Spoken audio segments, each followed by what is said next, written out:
Bonjour à tous et à toutes, j'espère que vous allez bien. Aujourd'hui on s'intéresse à Ludwig van Beethoven, 1770-1827, compositeur allemand de musique classique et romantique. Il est largement considéré comme l'un des plus grands musiciens ayant jamais vécu. Célèbre pour ses 9 symphonies, ses concertos pour piano, ses sonates et ses quatuors à cordes. Beethoven fut un grand innovateur et très probablement le compositeur le plus influent de l'histoire de la musique. Ses œuvres sont largement connues, à l'image de la lettre à Élise ou la 9e symphonie.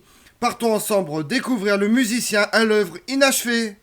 Ludwig van Beethoven vit le jour à Bonn, dans le Saint-Empire romain germanique, le 16 décembre 1770. Son grand-père était le directeur de la musique de l'archevêque électeur de Cologne à Bonn, et son père Johann von Beethoven travaillait à la même cour en tant qu'instrumentiste et chanteur ténor. La mère de Beethoven était cuisinière en chef au palais. Beethoven avait 2 frères, Caspar Anton Karl, né en 1774, et Nikolaus Johann, né en 1776. Le père de Beethoven souhaitait que ce dernier développe ses talents musicaux évidents, mais il en fit un peu trop, se montrant violent, si bien que son fils aîné passa tellement de temps à exercer au piano qu'il ne lui reste plus beaucoup de temps pour toute autre chose que les enfants doivent généralement apprendre pour devenir des adultes épanouis. L'éducation musicale de Beethoven poursuit sa carrière à la cour de Cologne à partir de 1779, sous la tutelle de l'organisme et compositeur Christian Neff. Beethoven impressionne et devient organiste adjoint de la cour en 1781. Puis l'année suivante, il fut nommé dans l'orchestre de la cour pour jouer du clavecin. Ludwig van Beethoven, qui composait déjà ses propres pièces, voit son travail publié en 1782. 3 des sonates pour piano furent publiées en 1783. Beethoven eut l'intelligence de dédier ses sonates au prince électeur Maximilien Friedrich Königsegg-Rothenfeld. Et pour que celui-ci soit mort l'année suivante, le prince électeur suivant, Maximilien François Xavier d'Autriche, juge bon de le maintenir dans l'orchestre de la cour. En 1787, Beethoven était prêt à se rendre à Vienne, où il était prévu qu'il prenne des leçons avec Wolfgang Amadeus Mozart. Bien qu'il soit rendu à Vienne, la mère de Beethoven tombe malade et fut obligée de rentrer chez lui après seulement 2 semaines.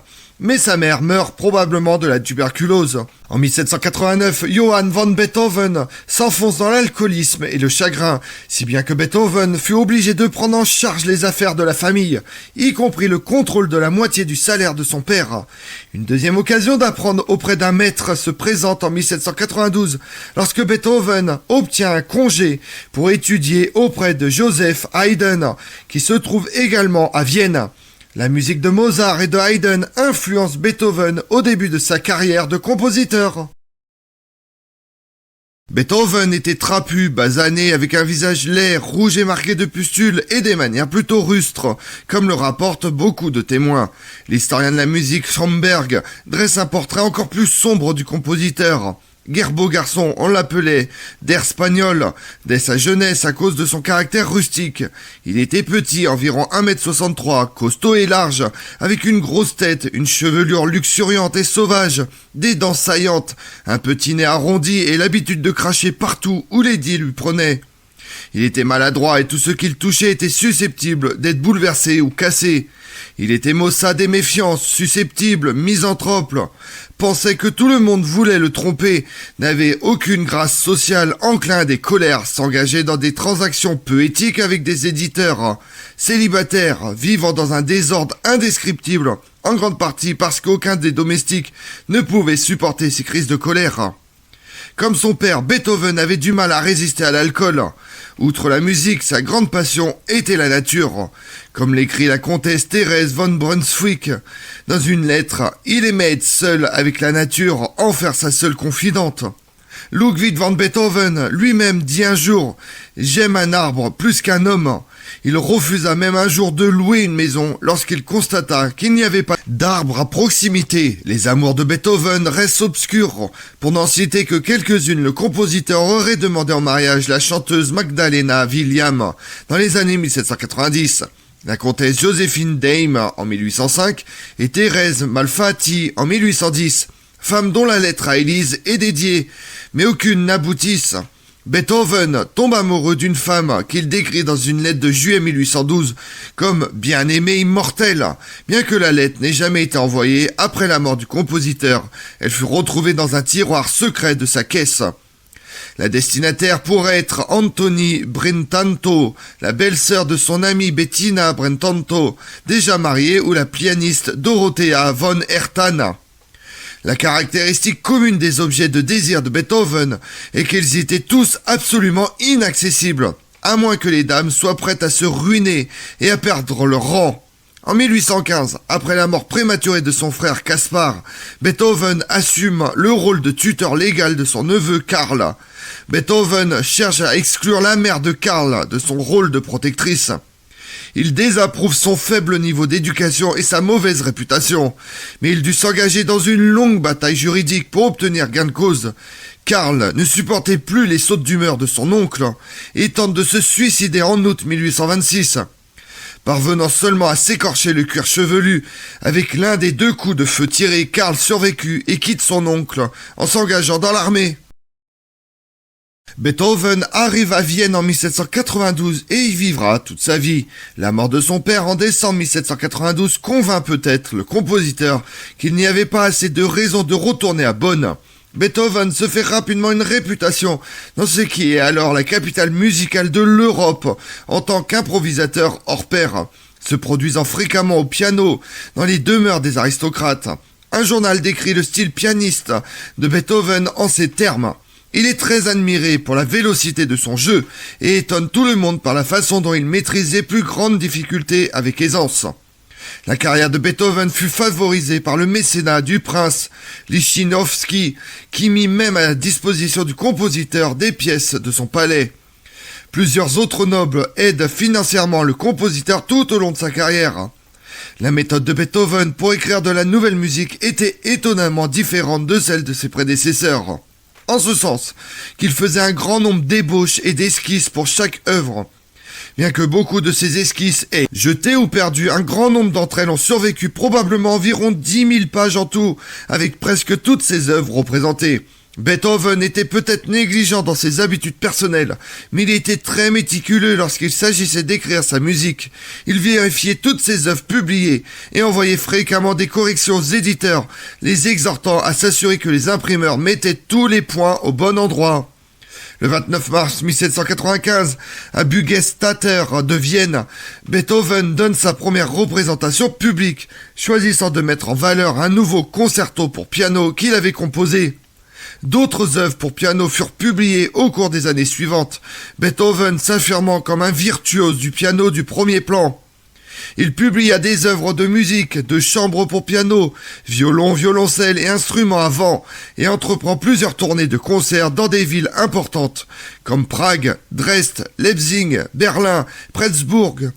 De 1799 à 1801, il écrit la sonate pour piano pathétique, la sonate pour piano clair de lune, nom inventé après qu'un critique eut écrit que la musique lui rappelait le clair de lune au-dessus du lac des 4 cantons. La sonate clair de lune était dédiée à la comtesse Giulietta Guicciardini. Les quatuors à cordes de 1801 sont considérés par beaucoup comme les meilleures œuvres de musique de chambre de Beethoven. C'est également à cette époque que Beethoven se tourne vers un format nouveau pour lui, la symphonie. La musique ne sera plus jamais la même. La première symphonie de Beethoven fut achevée en 1800 et la deuxième en 1802. Elle témoigne de l'utilisation novatrice par le compositeur de motifs musicaux, plutôt que des accents mis traditionnellement sur les thèmes lyriques, et les instruments avant y jouent un rôle plus important que d'habitude.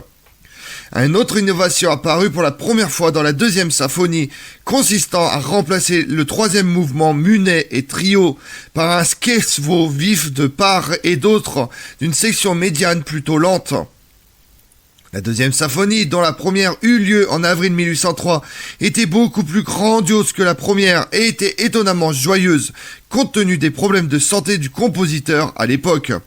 Mais elle finit par être éclipsée par la troisième symphonie héroïque, qui fut achevée en 1803. L'héroïque est 2 fois plus longue qu'une symphonie normale. Le compositeur l'a dédiée à Napoléon Bonaparte, bien qu'il ait retiré ses dédicaces lorsque Napoléon prit le titre d'empereur des Français en 1804. Considérée par Beethoven lui-même comme sa meilleure symphonie, outre la 9e, est souvent citée par les critiques musicaux comme l'une des plus grandes symphonies de tous les compositeurs. La dramatique marche funèbre en est le point d'orgue.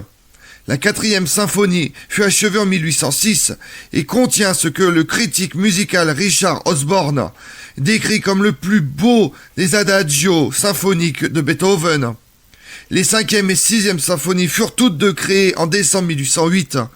La 5e symphonie fait intervenir les trombones, une première dans l'œuvre de Beethoven, et montre l'intérêt croissant du compositeur pour la répétition de motifs et la fusion des différents mouvements en un tout narratif unique, tout en réduisant au minimum les pauses entre les mouvements.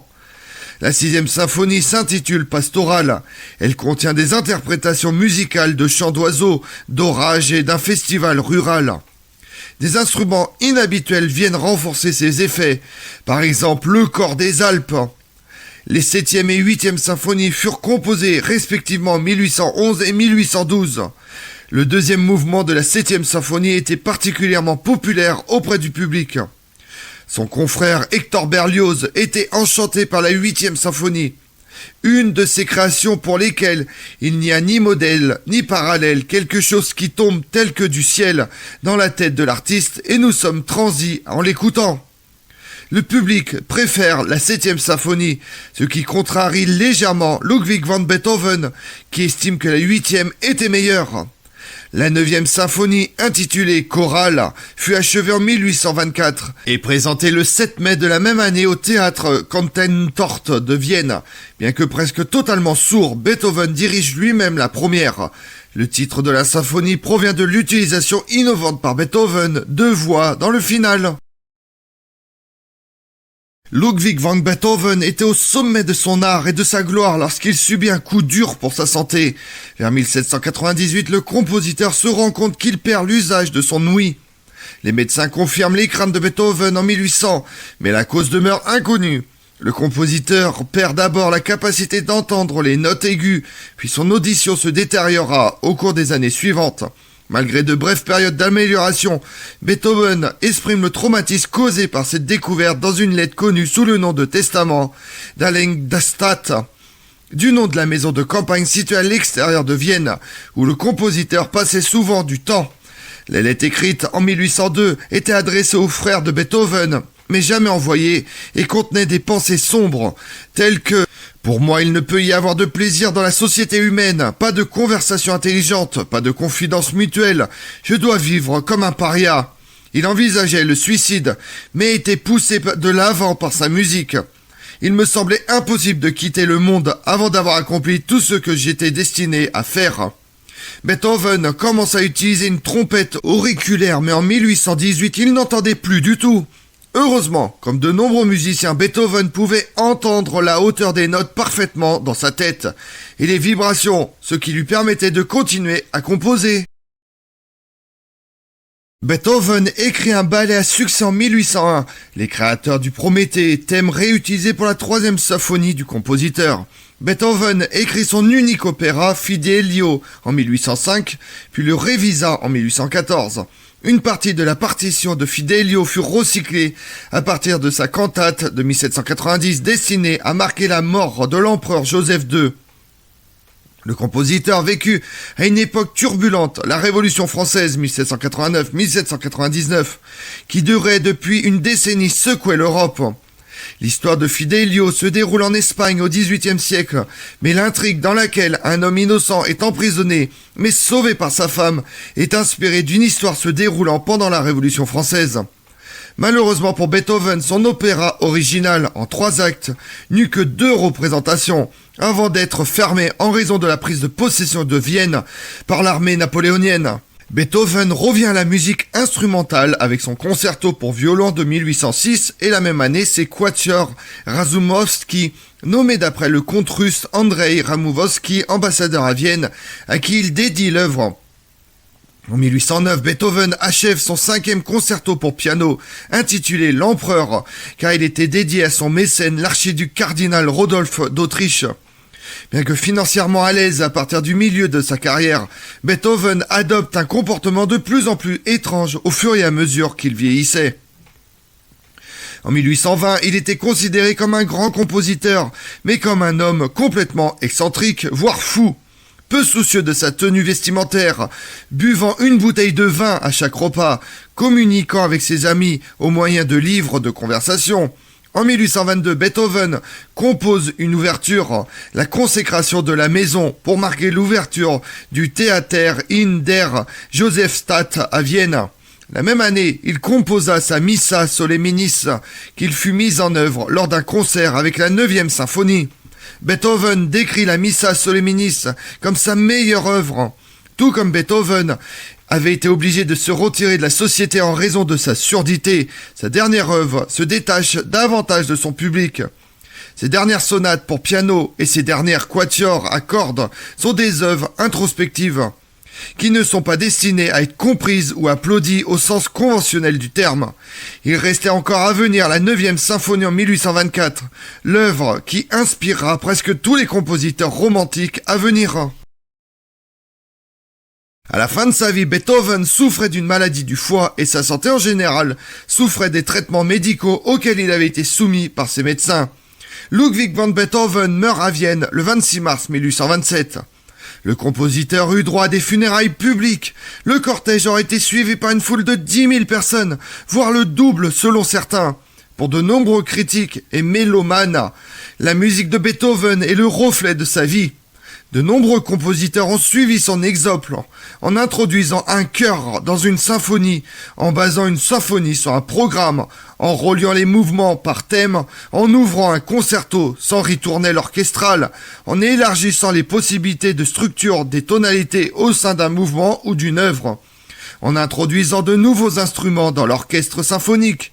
Il a sorti la musique de son rôle de pur divertissement et en a fait non pas la servante de l'observance religieuse, mais son objet. Comme on l'a vu, Ludwig van Beethoven est un compositeur allemand et l'un des plus grands génies de toute l'histoire de la musique occidentale. Placé à la jonction de deux époques, aux tendances totalement opposées, Beethoven, contemporain de Haydn et de Mozart, exprime dans ses premières compositions la perfection classique. Mais à la fin de sa vie, il concourt à l'achèvement d'un art qui va bouleverser toutes les habitudes musicales. Son répertoire est riche et varié. Il a en effet écrit des sonates pour piano, de la musique de chambre, des messes, un opéra, etc. Mais ce sont surtout ces symphonies qui ont marqué l'histoire de la musique, notamment la célèbre 9e symphonie composée en 1824. Je vous remercie d'avoir suivi cette vidéo en ma compagnie. Si vous voulez connaître mes autres vidéos, retrouvez-moi chaque matin à partir de 6h45 sur ma chaîne YouTube Tout sur l'Histoire avec Damien, mais également sur les réseaux sociaux, Twitter et Instagram, Histoire Damien. Et pensez à liker, commenter et vous abonner. Je vous remercie à tous.